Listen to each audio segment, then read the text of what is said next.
You're getting like a lesson of Tim by his ex. I know that all of this is super weird. It is weird. Not that you're not She like that loves anymore. to compare us a lot.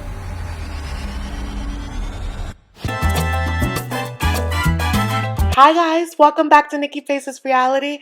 If you're here, it's to discuss and kiki about the latest episode of The Single Life. And you guys, I think this episode is here to build up the drama that is to come. So let's get right into it. So we're starting off with Natalie, and Natalie seems to be in a good place. For the last few episodes, we've seen her kind of in disarray, but right now she's feeling good. She has a new apartment. Josh bought her a car. He's helping her with career stuff. He's letting her in. Apparently, they're spending a lot more time together. So even though he's away working, she feels secure in her own delusional way, but she feels secure. Josh is out of town for business. I really miss him a lot. But Josh helping us with apartment and giving me a car. Now I feel he's letting me into his life and he's painting a picture of us. It's just like great.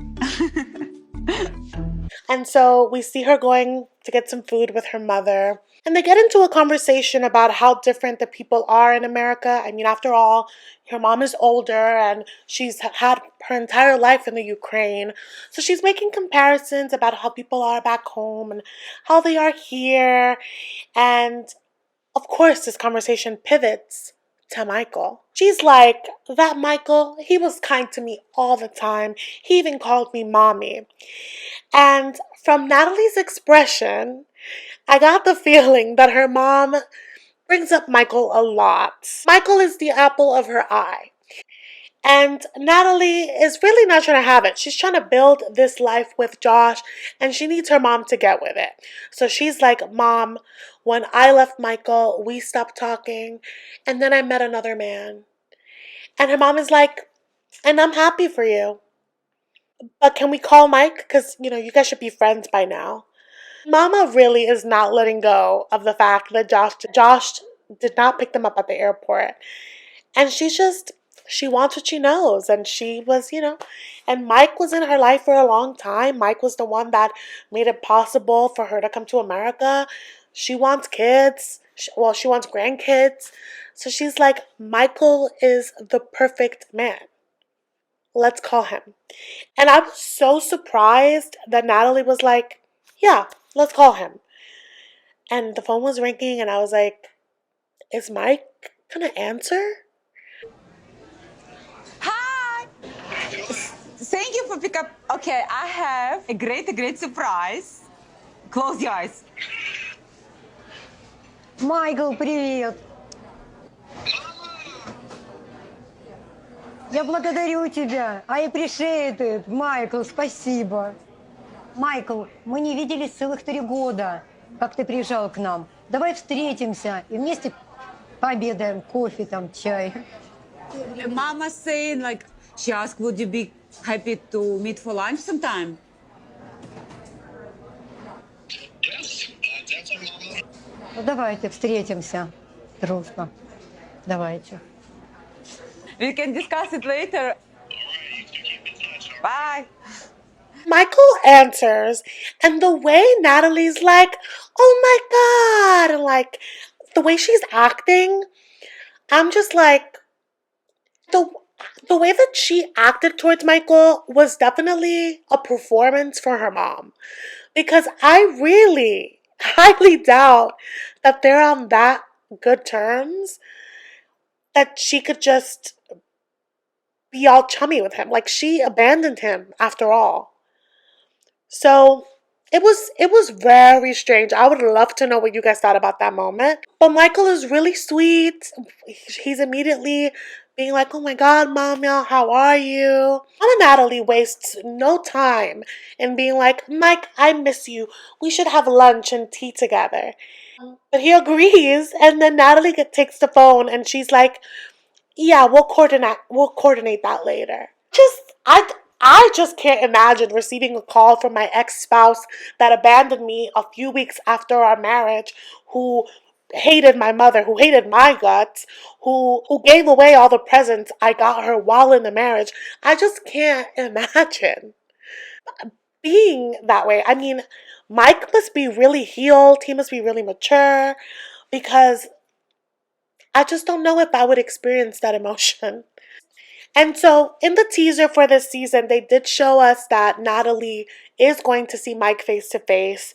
And I'm hoping that this is the episode that they show us where he serves her with the divorce papers. Because right when this season dropped, it was announced that he had filed for divorce officially. It had been years. She had been, I don't know if she was living on his dime the whole time, but I want to say that for the first season that she was on the single life, he was still funding her life. She abandoned him, moved to Florida, started a whole life, was dating other people while still on his dime. Yeah, Michael is cut from a different cloth. Well, that's very different from Josh. The next clip is of Josh. We see him at it looks like a cafe with his colleagues, and it leads, I guess, his boss to be like, what's the deal with Natalie? Because whatever you have going on is affecting our work. And you guys, apparently, while at one of the castings, because that's what Josh works in, that field, he received like 10 calls from Natalie. And apparently she was like trying to get him to arrange a ride for her. And when I heard that immediately, I was like, you've been in America long enough that you know how to work Uber. If you just wanted him to pay, like, send him a Venmo request. But to call constantly while he's working, he clearly likes what he represents, and he's only going to represent that if he keeps working. Which leads me to the next point that his colleague made. He has a theory on why it is that Natalie clings to Josh. He's like, it's very fishy that she wants to be with you, but we also met her at one of the castings that you were involved in. She obviously wants to be in our industry. And apparently, Josh is working on a side project with his producer friend specifically for Natalie.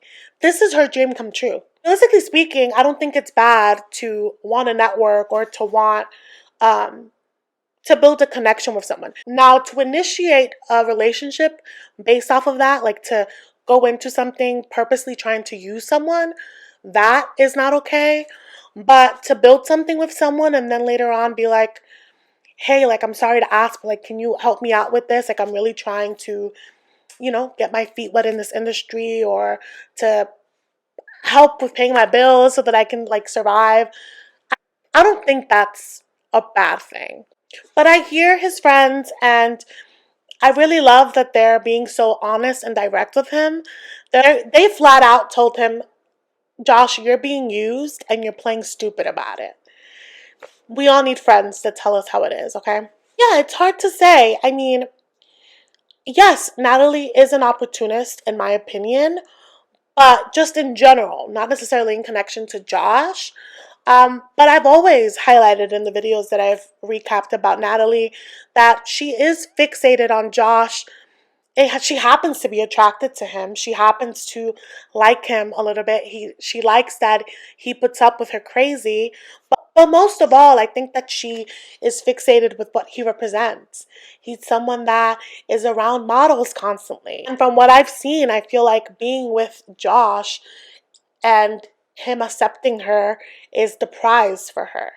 I think that it makes her think that, oh, well, he's always with models, so I must be at the same level.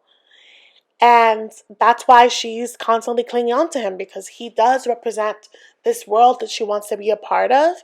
And he's a hot guy that has a nice job and has nice cars, and she's just seeing the glitz and the glamour of LA. But she doesn't want him to work because she wants him to spend all his time with her. So it's very interesting, these two. I would love to know your take on Natalie and Josh's relationship, so please do let me know in the comments. Also, let me know if you would answer Natalie's call as Michael, because that was crazy to me. Anyway, but on to the next Veronica and Tim's segment. Well, Veronica is determined to get Tim and Jamal in the same room against their will, no matter the cost, okay? And so apparently she had already set this pickleball, I think it's called, a pickleball game, and it's going to be Tim and Luisa against Veronica and Jamal. And Tim gets there, and he doesn't say hi to Jamal. He doesn't really say hi to anybody. He's just like walks into a conversation, and it's really tense. So I hope y'all know what you're doing. I've never even heard of this. Jamal has apparently played. We have not. But I don't really have a need to talk with Jamal about last night, especially in front of Louisa. After the game, they do have a little chit chat, and Jamal shows the side of him that I've enjoyed seeing, which is a guy that can admit when he's wrong. Because he was so out of line the episode where they fought. Jamal admits to Tim that he lost his temper and he apologizes for it. And alcohol definitely heightened things. And he also apologized for bringing up Chloe, that he should have never brought Chloe. And I was so happy to hear him say that. I was like, okay, you get it. But in all seriousness, when he said that, I was like, okay, I can take this apology seriously. And I think that Tim will too, because that was a line that should have never been crossed.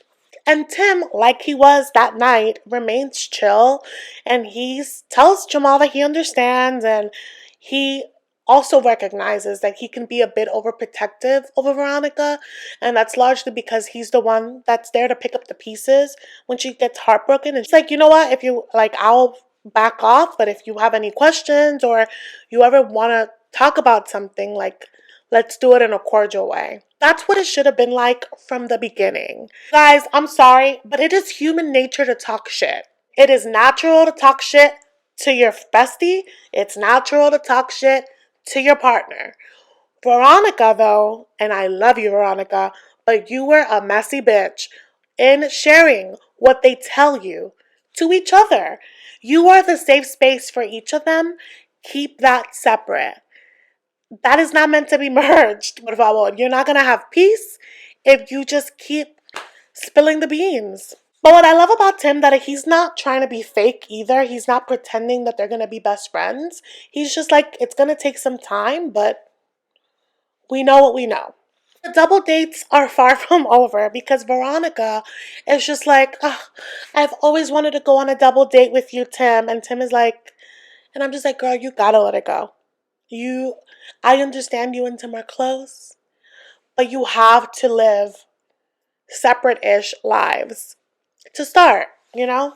Build a good foundation in your relationships and then merge. And I don't think her and Jamal are there yet. If anything, I think that her need to make Tim and Jamal spend so much time together in the beginning is backfiring because she's not giving the proper attention individually, and all this trying to merge and all this chaos is coming out of it.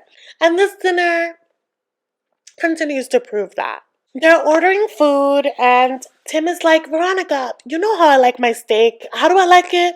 And she's like, I forgot how I think she said well done. I'm not sure.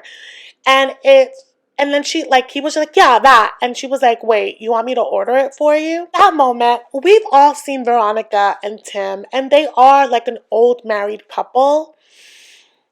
So I get the dynamic, but you would think that in front of their partners, and I'm speaking about Tim directly, that you would just not do that.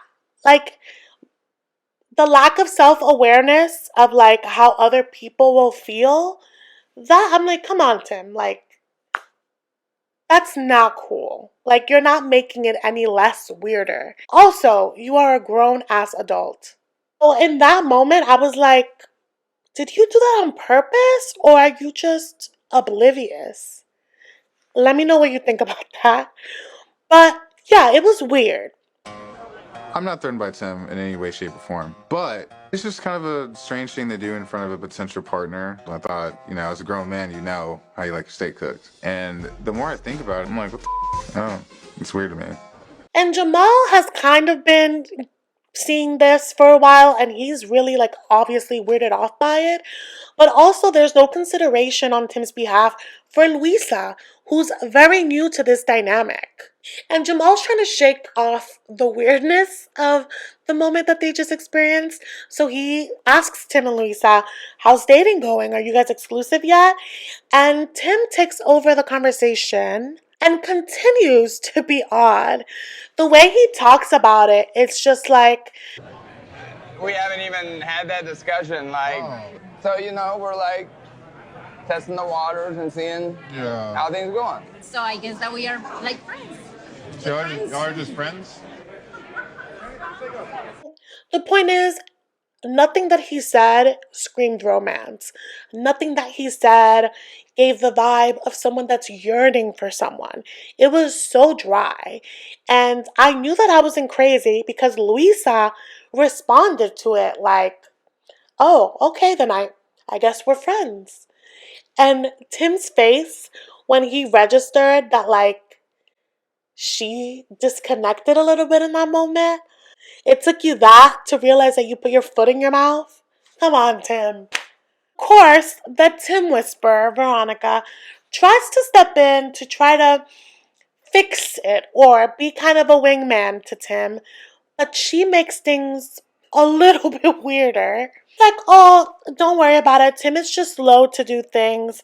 He was slow to give the kiss. I had to kiss him first. Oh, and like Jamal, he asked a lot of questions. And at that point, Jamal intersects the conversation and he's like, yeah, you know, she always compares me a lot to Tim. And then Luisa's like, yeah, she's not the only one.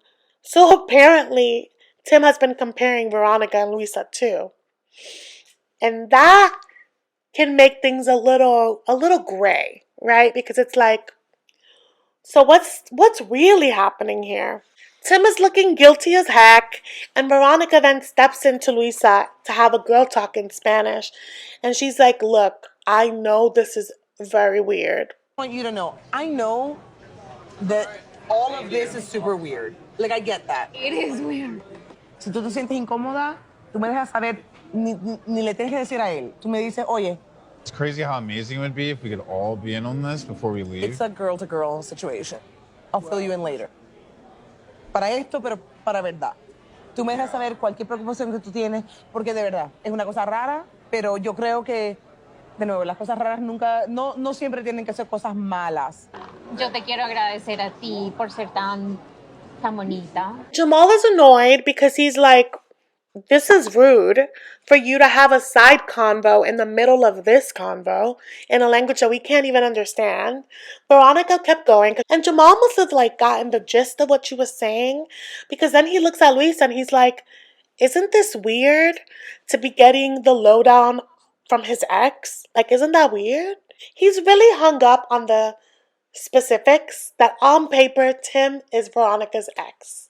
And this is the first time that we see Veronica actually show her worries about her relationship with Jamal. She's like, I think she realizes Tim can behave like the perfect person, but that still won't matter if Jamal can't get past the fact that that's her ex. And she's starting to worry because if Jamal never gets over their friendship, then their relationship is doomed because Tim is not going anywhere. And she's decided that for herself, but she wants love. And I think this also represents that, like, if Jamal can't get past it, will anybody get past it? So I think she's worried. She's worried, and I think that, and we see that they're going to get in a big fight next episode. I think this is all brewing, and seeing that Veronica and Tim have had some boundary issues, and I think that this dinner really highlighted it, that like you can be comfortable with someone, but there's a time and a place. And I also feel like they should really question a little deeper why they're so codependent, or if there's feelings in there. Maybe go to a couples therapy. Friends go to couple therapists. They should try it and get down to the root of things. Also, when I was watching, I'm like, Jamal, you've been watching this show for a while. You're going to tell me you didn't know that Veronica and Tim already had this dynamic? Like, why is it an issue now? This information was out there before you hopped into her DMs. So, like, I would love to know what you guys think about this. Do you like Veronica and Jamal together? Or do you think it's a hookup that's gone too long? Do you think Veronica and Tim are secretly in love with each other? Do you think that they'll end up together eventually? I want to hear it all. But let's move on to the next one. Miss Debbie. Miss Debbie is excited to meet Ruben the Cuban. She's in Miami. She's gotten glam, she's gotten ready, and she is out to meet her man. And they pan to him, and he is literally the male version of Debbie. This bright printed top, he has flowers, he has balloons, and I'm like, oh my God, he's so sweet. He's showing his excitement for her. Wow, like she's met her match. She's met someone that's equally into her. I was also laughing because he looks kind of like what a caricature of a Cuban would look like, or like if you draw a Cuban from Miami from memory, but he looks great. So we see this man waving, smiling, and I'm like, oh my God. And then they pan to Debbie and she's like, Miss Debbie was disturbed. She's like, he's wearing every color God created, and he's standing there with flowers and balloons. It's overkill. And I was just like, Miss Debbie, I didn't appreciate Debbie calling this man tacky because I'm like, we need to look at ourselves in the mirror, and sometimes the things we say we don't like, we represent. And again, I think that she's a beautiful lady and she's colorful and she's out there. And I don't think he was giving anything out of this world. I don't think that he was crazier than her. I think that he matched her perfectly. And so she was saying that she usually likes guys that are old school, romantic. And I'm like, he's romantic. And in terms of old school, this is old school Cuban. And you wanted a Latino man, that's what you get. We've seen anything her type has been guys like Osama who are disinterested. Sure, they're brooding, sure, they're artists, but they don't like her. A humbling lesson to learn is that sometimes we are not our type's type.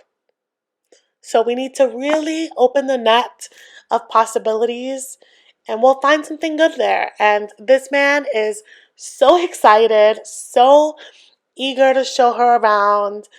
And she, is trying to hold on to the connection that they've built on the phone. So she goes along with the date. Debbie! You look like a work of art. Ruben made me look conservative. And so we see them dancing, we see them have some drinks, and they're like locked in. So, okay, I guess she's really feeling him. She's really feeling his moves. She's really feeling how affirming he is. And he's saying the right things. He says that he's not looking for a hookup. He's not looking for something just physical. He wants a deep connection. But he's also trying to have fun and build with someone. And that's exactly what Debbie has been saying that she wants. So it was really funny because he's, saying all these serious things. And then they pan to Debbie and she's like, I haven't had sex in 14 years. I must be a virgin by now. And she says that she does want to be intimate, but she's not trying to push it. She wants to give it to the right person. And she lets us in that apparently Osama tried to get in her pants a few times, but she wasn't letting him have it, and that she thanks the heavens that she didn't because, well, you know how that turned out. I'm cutting the date short though because she's really tired. I mean, she had just gotten in to Miami that day, but he has a full day planned for her the next day, and she is smitten. So she did get past the looks. So they have a sweet kiss, a few kisses actually, and they were very tender, and she seems like she's really happy that she went through with the date, and that is why you don't judge a book by its cover. Okay, Miss Debbie? I look forward to seeing what trouble they get into the next episode. But on to the next. Uncle John. John finally asks for deodorant from the front desk. It only took him 36 hours? Oh, he was stressing me out. He FaceTimes Patrick and Patrick is asking him questions about how it's been, and he's being a little vague. And I think it's because he knows that his family is like, John is a crazy guy. He doesn't know what he's doing. And so I think he's being protective of his feelings and what if it doesn't work out? Like, is he going to prove them right? So I think that's why he was being vague. Patrick applies a little more pressure. Patrick is like, so are you going to meet her daughter today? Again, being vague, John is like, yeah, I guess so. I'm here. What kind of response was that? Like, sure, I get you're trying to downplay whatever you're feeling, but this is a big moment. And you downplaying the importance will probably make Patrick feel like you're not ready for it, which is exactly what happened. He's like, don't meet her. How's it going? It's going pretty good, I think. So far, so good. So are you going to meet the daughter then? Yeah. Well, do you want to meet the daughter? Well, I'm going to have to meet the daughter, right, if we're going to be together and make this work and stuff, so... I wouldn't meet the daughter. I mean, meeting the daughter is a big deal, especially because, like, you're going to meet her, and then if you guys break up, then you're going to be gone, and now she's a part of the whole thing. Obviously, I have plans of seeing how this continues to grow. Are you sure you're not just saying things to make her happy? No. Why? No, I'm honest. I tell the truth. What do you want me to tell you? You gotta be careful. That's right. He's like, this is a huge deal. And once you meet her and she's part of the relationship, if the relationship ends, like, you would be breaking her heart too. John is a bit defensive when Patrick is emphasizing the magnitude of this moment, which lets me know that he gets it. He just doesn't really want to be vulnerable with Patrick, which is so interesting because they're besties. Like, aside from being brothers, they're best friends. And it's just so interesting that he's so guarded about this. But we see John meet up with Megan and her daughter River at a park. And John is trying to win her over by setting up her training wheels. And we also learn that River does have autism. And if anything, this raises the stakes. For kids on the spectrum, they need a different kind of care. They need intentional care, intentional parenting, extra intentional parenting. And this isn't a joke. And if John is going to potentially move there, he needs to step up. And this is only the first meeting, but I think John did well. He wasn't overly hovering over River. He was just, trying to connect with her and having her help him set up the training wheels, and he was asking her questions and making her feel included, and it was really sweet. And you could tell that Megan was really smitten and watching his efforts and just watching them together. If John can get past his commitment issues, I think this could work. You see that it's their last night in San Antonio, and John is still feeling hesitant about how to move forward in this relationship, and particularly the possibility of moving down there. Because he says that he would be uprooting his life, but that he really cares for her. That's the thing, you guys. He's not getting any younger. He doesn't have any kids in Las Vegas. His family, I guess, at least the family that we've seen, Patrick is married with a kid. His younger brother, who he's currently staying with, is married. They're all building their pockets of families. You can move to San Antonio and come back to visit your family. I'm not saying you should just do that for anyone, but if you feel like this is the person that you see a life with, you really shouldn't let that go. Again, given that it's a huge decision and there's a child involved, I agree that he should take his time in thinking about it and weighing out the options and making sure that he's the best version of himself before he steps up to that. He does, however, ask her to come visit him in Vegas because he's like, it's important that you meet my family. And that's a huge step. And Megan recognizes that too. And she's really excited. She's like, okay, this is a step in the right direction. However, she doesn't know that he still lives out of his suitcase. So I don't know if that'll be a factor for her.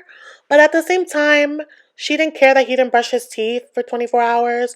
So who knows? Maybe she won't mind. But they have a tearful goodbye and they hug it out and she tells him, I love you. And he says, I love you too. Or I think I love you more. But the point is, he said it. And that's already light years ahead from the awkward moment that they had when they first saw each other. It's like slowly he's getting out of his own way. And it's really nice. I'm really enjoying these two, but I am scared for what's to come because he does say that his family's going to have questions. They love him a lot. They're very protective. And I just know that Patrick is going to give them a hard time because Patrick himself is like, I thought this was a hookup.